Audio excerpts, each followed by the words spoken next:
এই স্যার প্রণব চৌধুরী, বাদল বাবু জেলাতে চ্যাম্পিয়ন, রাজ্যে ছেলেমেয়েরা যেত ওইনার খেলাধুলার মাধ্যমে। আজকে অনেক ছেলেমেয়ে আছে হাই জাম্পে নিজে যেমন চ্যাম্পিয়ন, আমাদের বাচ্চাদেরও চ্যাম্পিয়ন করে। আমি সত্যিই চিনতে পারিনি প্রণব বাদল চৌধুরী, মানে বাদল কাকুকে চিনতে পারিনি বলে বুঝতেও পারছেন না। আমাকে কি চিনতে পারছেন কাকু? লোপা লোপা লোপার মা, লোপামুদ্রার চিনতে পারছেন না। শ্রী প্রণব চৌধুরী, লোপার শিক্ষক মহাশয়, উনিও কিন্তু এই বিদ্যালয় তৈরির সময় শিক্ষক। আজকে বয়স হয়েছে, আমি আশা করব এই যে ফ্রেমটা এখন ছবিগুলো উঠছে এই ফ্রেমটাই চেয়েছিলাম।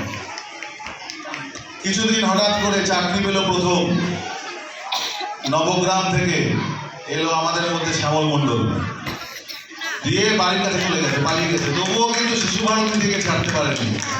শ্যামল মণ্ডল শিক্ষক শ্যামল মণ্ডল শিশু ভারতী শিক্ষারত্ন সম্মানে আমরা ভূষিত করছি 50 গর্বের 50 বছর সুবর্ণ জয়ন্তী বর্ষের সমাপনী অনুষ্ঠানে এই মঞ্চ থেকে।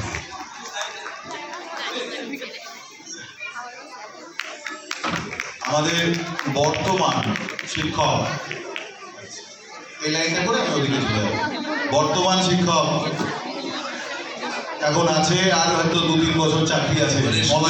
সুজয় মানে ওই সাদা কালো যুগের শিক্ষক শিক্ষিকা হয়ে গেল। হ্যাঁ, এখন ওরা খুব এক্সপার্ট, ওরা পারবে। স্মার্টফোন, ল্যান্ডফোন থেকে বা স্মার্টফোন। মলয় বিশ্বাস এখন বর্তমান শিক্ষক, আমাদের বিদ্যালয়ের শিক্ষক। আমরা ওনাকেও সম্মাননা জ্ঞাপন করছি। শ্রীমলয় বিশ্বাস বর্তমান শিক্ষক, শিশু ভারতীর শিক্ষারত্ন। স্কুলের সব থেকে সিনিয়র শিক্ষককে দিলাম, তার পাশেই বসে আছে বর্তমানে স্কুলের একদম জুনিয়র শিক্ষক রঞ্জিত মণ্ডল।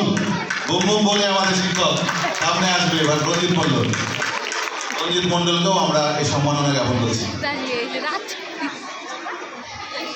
শ্রী রঞ্জিত মণ্ডল বর্তমান শিক্ষক, আমরা তাকে সম্মাননা জ্ঞাপন করছি শিশু ভারতী শিক্ষারত্ন। রঞ্জিত মণ্ডলের পর আমরা উত্তম দাস বিশ্বাসকে দেব। তিনি হয়তো পার্মানেন্টলি বা কাগজ অনুযায়ী আমাদের বিদ্যালয়ে আসেননি, তবুও আমাদের সঙ্গে ছিলেন বেশ কিছুদিন। ওনাকেও আমরা এই সম্মানে, যেহেতু শিশু ভারতীর সঙ্গে উনি ছিলেন, তাই ওনাকেও আমরা পরবর্তী সম্মান আমরা জ্ঞাপন করব।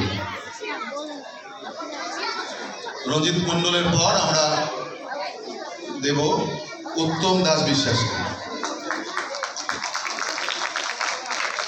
বসে আঁকো প্রতিযোগিতায় যাদের নাম ঘোষণা হয়েছিল, যারা প্রাইজ পাবে, সেই সমস্ত বাচ্চাদের বলবো তোমরা একটু গ্রিন রুমের এদিকে চলে আসবে।